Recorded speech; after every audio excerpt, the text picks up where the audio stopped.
Men ham eshitgandim. Arvohning pazandalik qobiliyati haqida. Qanchalik zo'r ekanini o'zim ko'rgim kelyapti. Buyruqlaringizni intiqlik bilan kutaman, Hazrat oliylari. Men hammasini tayyorlab qo'yaman. 알아서 할 것이옵니다.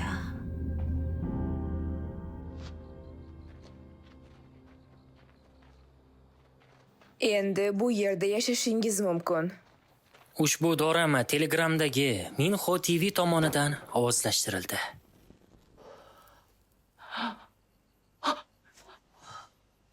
Xonim, devorlar bor ekan. Haqiqiy devorlar-ku bu. Gilgam, pol ham issiq ekan. U yoqdagi narsalar to'shak bo'lsa kerak-a? Voy, qarang. Qani ko'ray. Oho. Endi bizning to'shagimiz bor. Gilgam, sen juda ko'p narsalarga chidab kelding. Qanchadan qancha voqealar bo'ldi, ammo baribir bosh oshpaz bo'ldingiz. Bu xuddi tushga o'xshaydi. Har holda munosib yashash joyi berishdi. Qara, naqadar yaxshi. Kim ham o'ylabdi biz ham shunday sharafga muyassar bo'lamiz deb. Xonim. Rostini aytsam, menga ham qiyin bo'lib qolgandi. Men ham xuddi shunday his qilgandim. Qanday qilib o'sha zolim qirolga duch keldik-a? Xonim, tilingizni tiying deb aytgandim-ku. Mayli, hech gap emas. Devorlar bor, hech kim eshitmaydi. Eshitolmaydilar. To'g'ri, devorlar bor. Bosh oshpaz yo'q. Tashqariga chiqavering.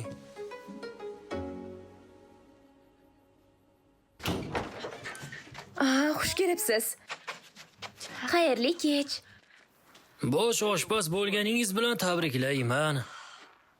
Endi saroyda ekansiz, mana shu libosni kiyib yurishingiz mumkin. Libos?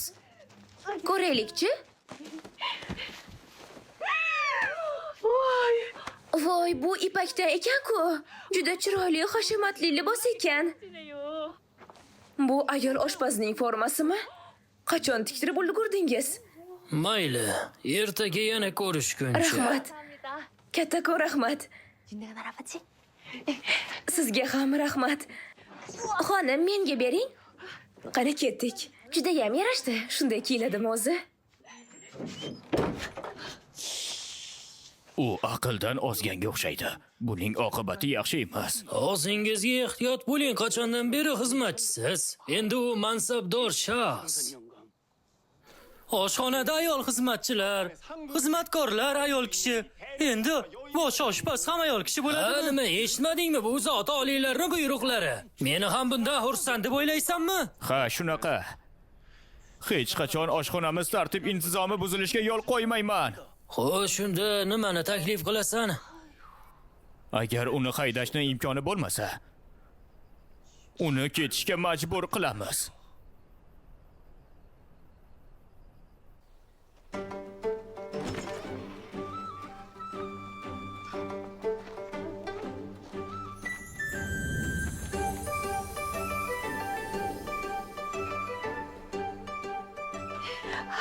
Saroy oshxonasiga xizmatchi bo'lib kirishimga sababchi bo'ldingiz. Orzuyim ushaldi. Ha, birinchi ish kuni doim hayajonli bo'ladi.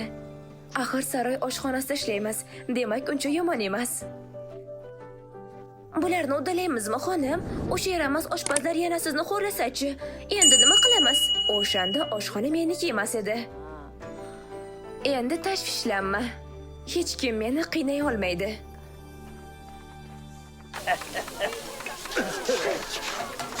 Tuz bilan unni aralashtiryapsizmi? Ha? Hozirgina qilyapmiz. Oshpaz miyom, pichoqlar tayyormi? Hamma pichoqlarni charxda o'tkirini ketkazib yubordim. Tofuni ham kesa olmaydi.